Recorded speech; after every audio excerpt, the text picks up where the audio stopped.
Welcome back folks, back here with part 2 of the Weird Bird Saga by Archesuchus. I wasn't going to do part 2 so early on because I had another dinosaur video in mind, but on Thursday I'll be extremely busy at one of the most hated places in the USA, the DMV. I know this video is going to take a good amount of time to edit, so I decided to do it while I have the free time. Don't worry, so I'll upload the other dinosaur video the day after this one. Part 2 of this Twitter ARG is far more dark than the first one and made me unconsciously say what the fuck. My cousin had asked me what the hell I was looking at, but he doesn't really care about dinosaurs and just went on his day. In part 2, the same weird raptors of the first part are here, but they do some much more sinister things to children. By the way, this video is going to take a lot of time to edit, so it would really mean a lot to me if you guys could hit that subscribe button and comment down below. But hey, if you don't want it, that's fine. I'm just glad to have you here. Anyway, with that over, let's get on with the video. We begin with the perspective of a brand new character whose brother saw a dead isopod on the beach in Tampa, Florida, which later on got taken by some shorebirds. Her brother did find another one though that was alive. They decided not to take it home because it would be cruel apparently, but you best believe I'm nicking it. Do you know how cool it would be to say you have an isopod in your aquarium? I mean, it would just slowly move across the ground, but at least I can say I have one of the first life forms that ever walked on the earth. Or crawled, I should say. The two were then shooed off the beach by people with globes on their shirts, and this time they are with the police. These were the same people who approached the Chicago guy in part 1. And it's a good thing he didn't answer the door, or that Twitter story would have been cut short. The brother did manage to take pics of a few more animals on the beach though. Some I honestly don't know, but I think one of them is a trilobite. Back at the house they were hearing some extremely weird noises from the sky, and they thought it could have been a pelican. You know, for all the documentaries I've watched, I've never once heard what a pelican sounds like. You know what, I'm just gonna pull it up.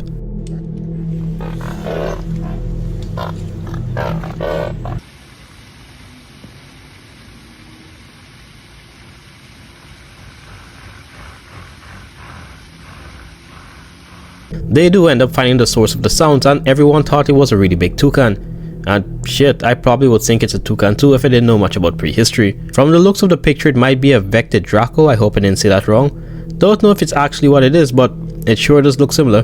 Her dad actually thought it was a gator and says once it doesn't do anything funny, he doesn't mind. Since he's a real Florida man, I was willing to shoot it dead if it steps out of line. As a Florida man myself, I totally agree. Hey, shout out to all of my fellow folks born in Florida but raised in the Caribbean. The prehistoric animals have now started to appear in the house. One of them appears to be some sort of ancient gecko or something, similar to the mossy leaf-tailed gecko. That would be the least of their worries though, as a snake made its way into the kitchen. I mean, I wouldn't normally think nothing of it since, you know, it's Florida. Hell, where I grew up it was worse. I almost got my ass beat by my dad because I saw a further lance in the gutter and lifted it up from the tail.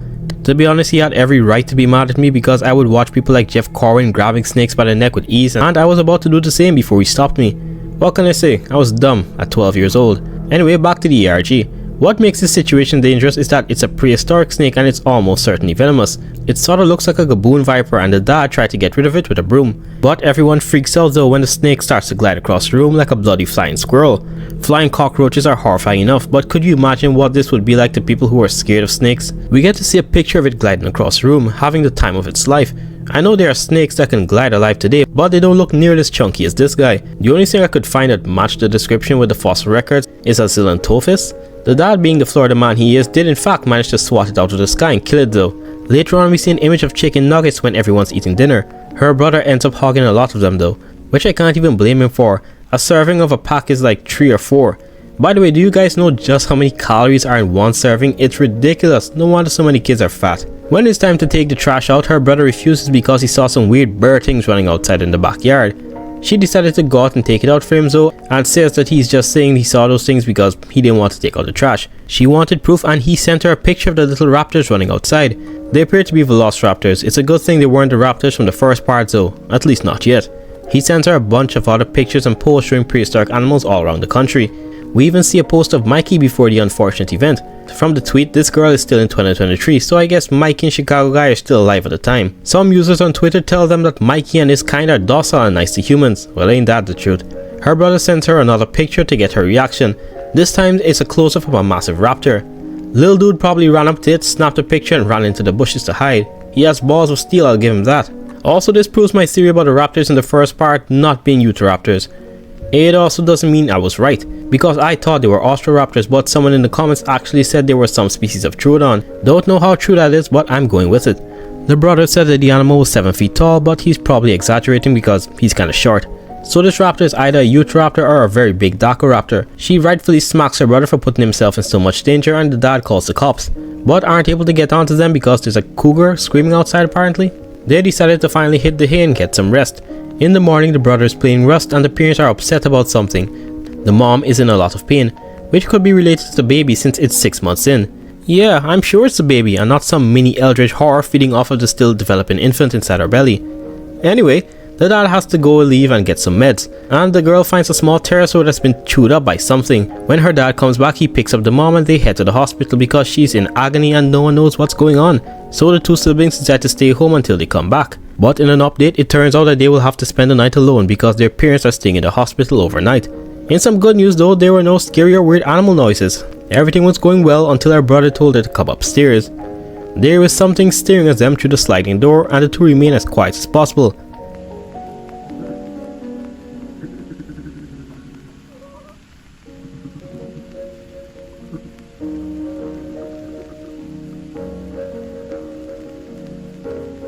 It's them, the hell spawn of the series. Looks like they terrorize people aside from the Chicago guy. It's making a bunch of messed up sounds and started scratching at the door. So she decided to call the police and texted her dad while somehow making a makeshift flamethrower. The bastard broke through the glass door and started vocalizing. Not to mention it's not one but two apparently. As for the police, they not surprisingly don't pick up. The dad comes back, which relieves the two siblings, but when she checked her phone she sees a text from the dad along with the photo he took. The big raptor had a subadult alligator in its hands and was eating it. Surprisingly, it didn't really pay much attention to the dad, like it ignored him the same way it did the brother. When her dad finally does come back inside, he immediately grabs the gun. It is confirmed by her that the ones that broke into the house were much smaller than the big one, and they were the same things that led to the previous character's death. Even with a handgun, her dad is still shaking, visibly nervous, which you can't blame him for. There's a dinosaur outside straight up killing gators. Her brother's crying in the bathtub and the dad heads upstairs to get a shotgun and deal with the dinosaurs inside after he shares a reassuring moment with his daughter. There were gunshots heard and some shrieking with the dad yelling at the monsters. The siblings think their dad is coming downstairs because they hear footsteps, but it's not him. They hide in the bathroom behind the shower curtain holding each other. The thing came into the bathroom but is distracted by the house phone when it rings.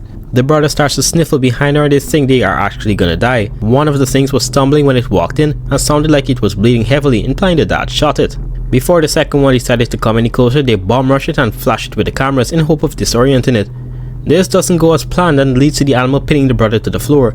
The dad came in and knocked it off of his child and locked himself in a room with a demonic dinosaur. Sadly, he ends up dying as the siblings just hear gurgling and the voice of their dad slowly fading.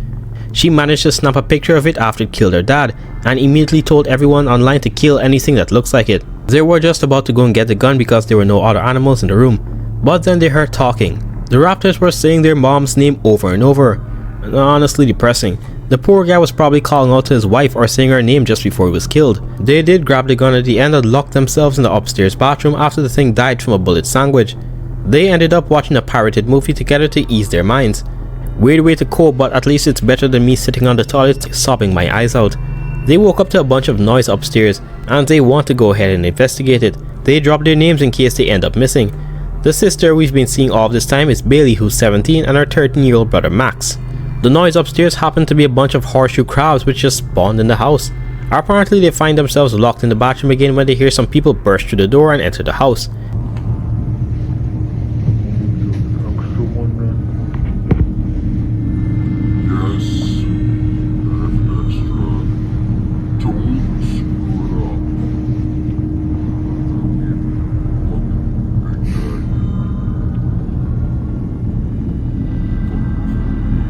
Okay, so I couldn't really make out what it is they're saying in the audio because my ear infection is still not fully healed and I'm not raising the headphone volume to max, but apparently they were bad-mouthing their dead father, which caused Max to cry. This would have been a valid crash out to be honest if Bailey decided to just go out and shoot them dead, especially after hearing her father torn apart in another room. Their voices sound modded, like one of those voice changers I refuse to pay for, and they're pressure washing or vacuuming the mess. They weren't too surprised with the mess though, since one of them said it's another common raptor attack that's been happening from coast to coast. So these guys do in fact know what's going on and are somewhat responsible for managing these prehistoric events. Hell, they can probably pinpoint exactly where these rift in times are happening. It is probably the reason they were in the house in the first place, because those horseshoe crabs randomly just appeared upstairs in the house from a portal or something, which they end up taking away in bags. The siblings decided to camp it out in the bathroom until they leave, but overhear them talking about different time periods and ruptures. These ruptures are more than likely with the things causing these animals from different periods to come to the present.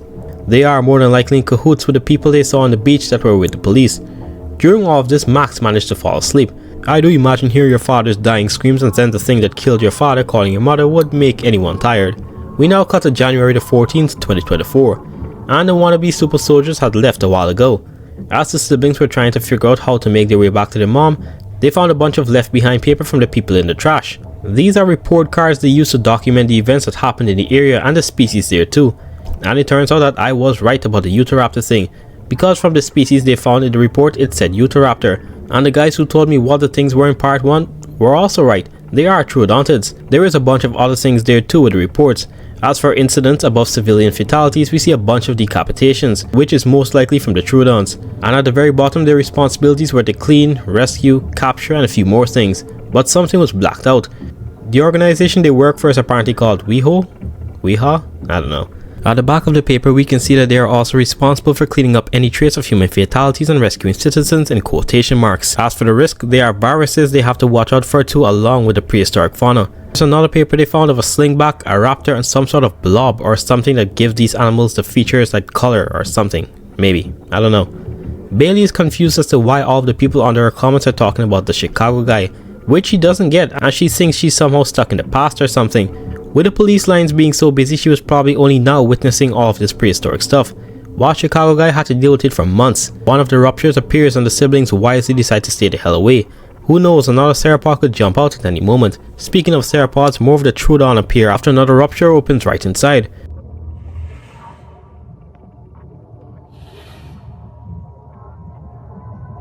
So the two book it outside and try to figure out a way to reach their mom and somehow get onto the police. But then Max notices something in the retention pond. It has glowing red eyes and looks like a gator, but way bigger and has sharp needle-like teeth. The brother thinks that it could be a gharial, but remembers that they are much small and they're from India. I've realized that Max knows a good amount of things about dinosaurs, or animals in general by the way. He identified a few of the creatures before this too. Turns out it chased them for a bit but then pulled away. It was some sort of female crocodilomorph and it was guarding her eggs. Not sure what kinds though. If I had to guess, I'd say a Archesuchus. There were more gator looking things out there too, but they looked like dogs and were on land. Bailey wonders why she didn't just shoot the big crocodilomorph with her gun, but before that the other gator things ran straight at them. But they just went by. They were running from something and from the looks of it they were battery focused. I hope I didn't say that wrong. But their head does look a lot like a Archesuchus. It turns out that the things they were running from were the troodon, which you could hear vaguely in the background. The siblings managed to crawl into a pipe or something at the end but get rescued by an unlikely savior. The big crocodilomorph was holding off the troodon because she thought her eggs were in danger. It wasn't deliberate, but the action did save the siblings from the dinosaurs. In the process they dropped the gun but didn't collect it until daybreak. When they were heading to the beach they saw a few bodies in a tree and one fell down to the ground right next to them. The moment I saw that I would have bolted. Where I grew up there was a big anaconda exhibit with some long pieces of wood at the top. There were anacondas of different sizes in there, from as low as 7 feet all the way to big females approaching 16. One of the smaller ones was climbing on top of the piece of wood but dropped to the floor, which made me freeze. It sounded too solid, like a heavy thud. As for the snake, don't worry, it went back to try again. They didn't specify that the bodies were human though, because it looked like some sort of primitive primate. Bailey says that the thing that killed them was in the tree. If I had to guess, the bodies was that of Australopithecus and the thing sleeping next to the bodies in the trees was a Dinophilis or possibly an ancient leopard. We then cut to a picture of some massive birds in the sky, which Bailey says has the wingspan of a hang glider, so probably an Argentavis. Additionally, they didn't bother the siblings or seemed interested in them. They headed to the beach in hopes of finding the WeHo people or the police to ask questions on where their mom is. They end up seeing a bunch of shimmering lights in the ocean though, which definitely means another rupture has happened out of there. During all of this, they hear some whale-like noises which makes them calm for a while.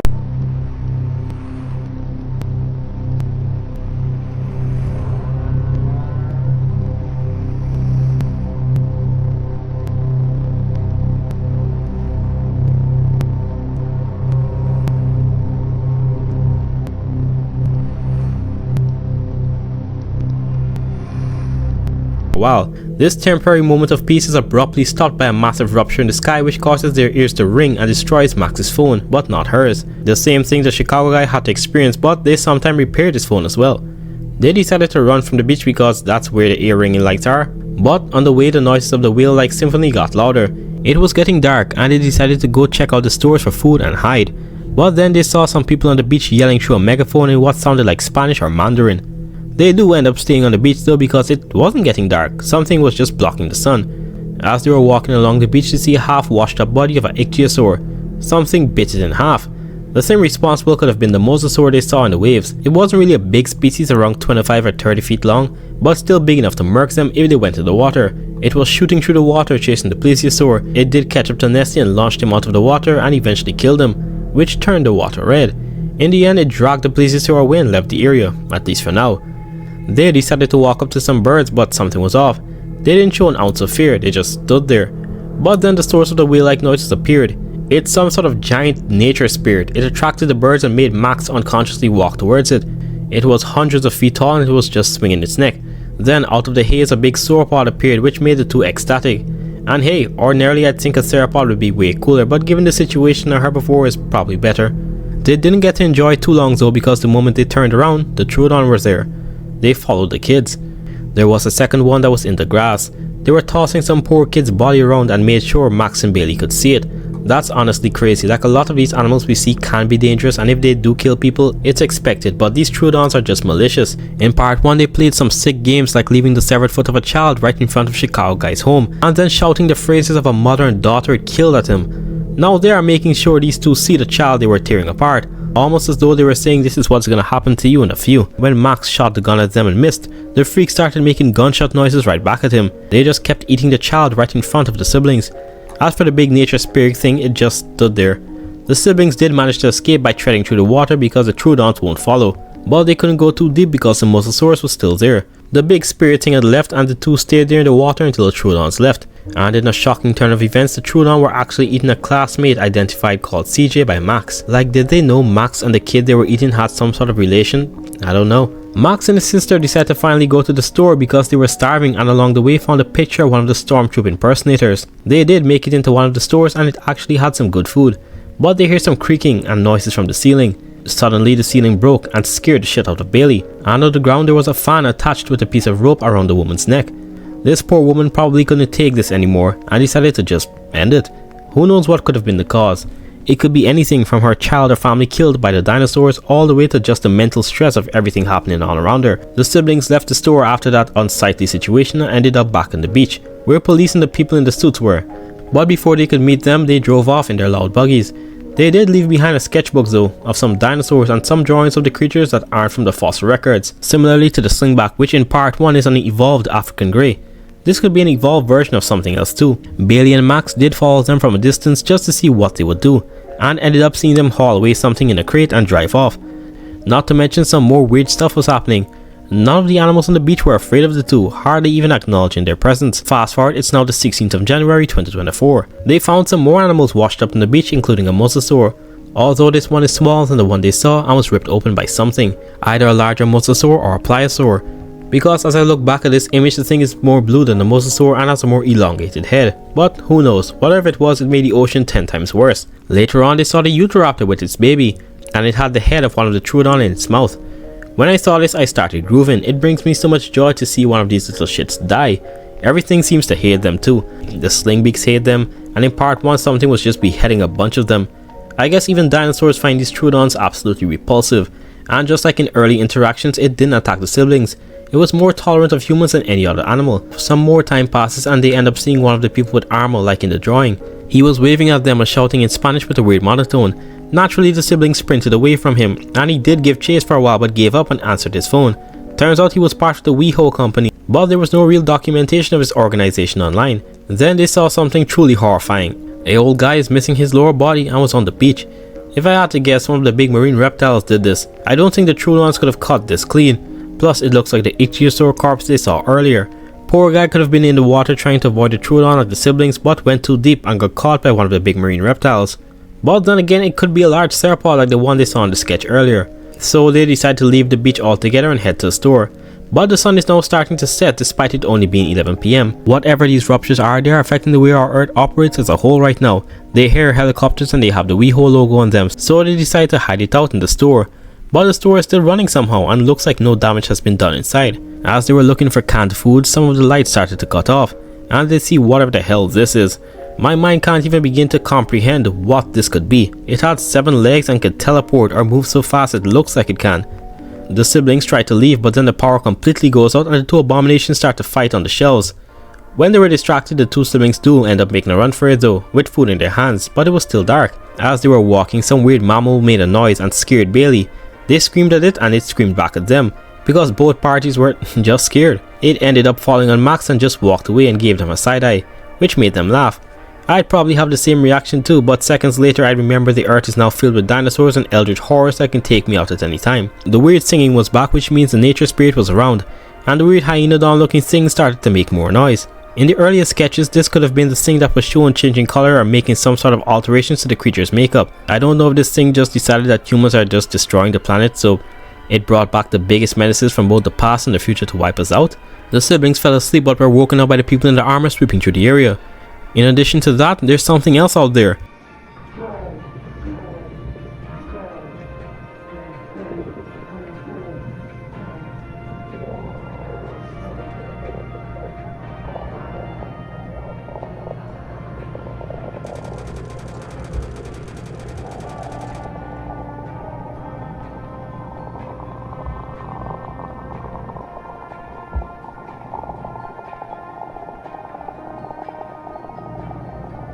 I don't know what this is, but it's giving the stormtrooper guys one hell of a time. You can hear guns firing and the dying screams of some of the people.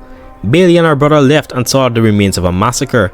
A bunch of dead WeHo men and women with shattered armor and some blue blood mixed in with theirs. Some of them were chewed to the bone, so it's pretty safe to say that whatever wiped them out isn't from this world, or from the future. We get a little time skip and it starts off with sad news. Max had been caught by one of the Troodons, who were mimicking the cries of a baby and started slamming Max to the ground over and over again. Ever since that, Max had to be carried because he was now paralyzed. As for the thing that attacked him, Bailey shot it dead. She said demon, but I can't tell if it was actually the Troodon or one of those things they saw in the store. Who knows, maybe they could impersonate humans too. With options running low, she decides to take her brother to the beach and let WeHo take over, since the papers did say that they rescue people. They made it to the beach, but no WeHo people were there. And Max's condition was getting worse. He's in so much pain that the wind blowing on his skin hurts. Even the clothes used on him as a tourniquet was now soaked in blood. In light of the current situation, they decided to collect shells together, which made them remember the good old times when things were, normal. They end up sitting on the beach just looking at some birds. There was even an ichthyornis flying in the sky. Sometime later we see that her phone had died and Max's condition had gotten much worse. She had to hand feed him and she was also feeling weird tingling sensations that actually caused her pain. Thankfully they end up finding some people on the beach. It was one of those WeHo guys and encouraged them to come with him because the ruptures had gotten worse. He took Max into his arms carefully and they went into the helicopter. When Bailey asked about the pictures, he said that it doesn't concern her. But then she asked about her mother and his demeanor entirely changed when she mentioned her mother was pregnant. Later on he sent her a photo but doesn't want to talk about it. In the most terrifying turns of events I've ever seen, an image of her unborn sibling was seen being eaten by something. I don't know what the hell it is, but according to Archesuchus, those weird areas in the front are its eyes and more up are the mouth parts. It looks like a crab but it isn't. We can literally see it eating the developing baby. The super soldiers say that it's not her mom specifically, but her mom's fate was still not good. Apparently her mother had jumped from the hospital and ended things because she knew her husband was dead and thought that the 2 siblings were too, because they were listed as dead. She also did this because her belly had shrunk, which means whatever that thing was is eating the developing infants of mothers all across the country, which could explain the mysterious pain their mother was feeling early on in the story. This honestly made me so sad. Not as sad as Mikey's dead, but still sad. The only thing I could compare this feeling with was when I watched Devil Cry Baby. So many people died you never thought would have died in that show, and it leaves a weird feeling in your stomach. In the next tweet we see a picture of a big sauropod that had trampled the helicopter. They were heading towards some sort of bunker-like thing. They continued to push deeper and deeper and Bailey can't see a thing, but the WeHo people could. One in the back had Max in their arms and another has a syringe. That was the last text we got of Bailey. Well, the actual Bailey. The next text is definitely not her. It says Bailey Kaminsky here. Everything was just an art project and that all the photos are just drawings. It says that everything was just for fun and that she might delete later. LOL. It turns out that the thing in the syringe was actually snake venom from the gliding snake that had non-lethal properties.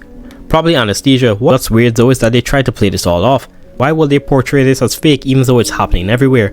Unless of course this in fact isn't happening everywhere or somehow hasn't hit the locations of some of the viewers in the timeline yet.